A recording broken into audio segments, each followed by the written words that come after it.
good friends of mine that worked on the program are bullshitting me in some concerted operation against me and my colleagues, that it would be totally crazy to even conduct that because I took precautions, then why don't we just pass this and see what happens? And what do you think the answer to that is? Special interests want to keep the genie in the bottle, even though the toothpaste is coming out of the tube. And I think it's like a death rattle in this industrial complex that doesn't want change. And I'm not here to be like some total adversary. I think there needs to be a truth and reconciliation process on this issue. I'm not here to throw people in jail. I'm not here for big contractors involved to lose money. I think would be a boon. And I think the leadership in these companies need to think about this, where if we're more open with this, you can hire people, you can push the subject into undergraduate, graduates, and postdoctoral programs of research to study this in an unclassified, just like nuclear physics. This answers a fundamental question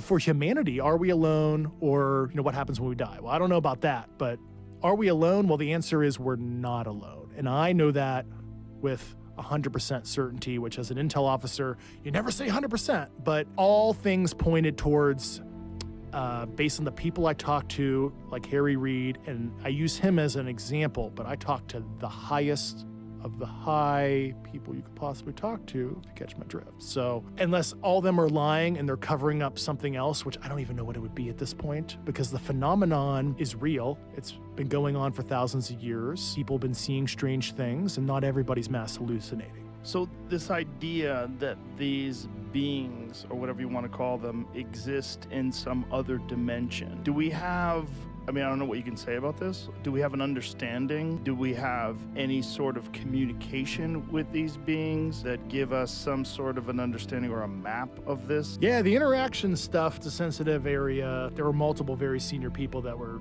concerned about talking about that kind of stuff with me.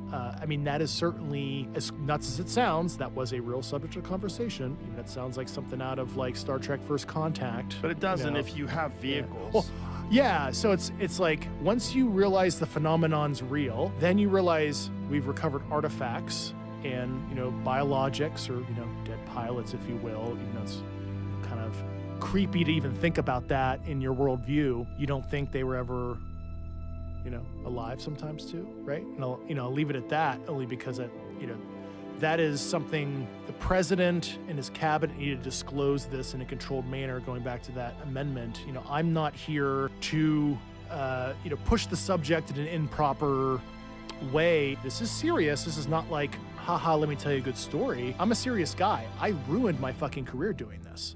I was going to make lieutenant colonel in the Air Force this winter. I was on track to be, a flag officer equivalent civilian. I spent 18 years in uniform, if you count the cadet time, right? My whole adult life was serving as an intel officer. I wanted to see change. I'm here to hold the government accountable to do the right thing in a manner that is mature and thorough, because I don't begin to say that I know everything, all the different ramifications of saying certain things publicly.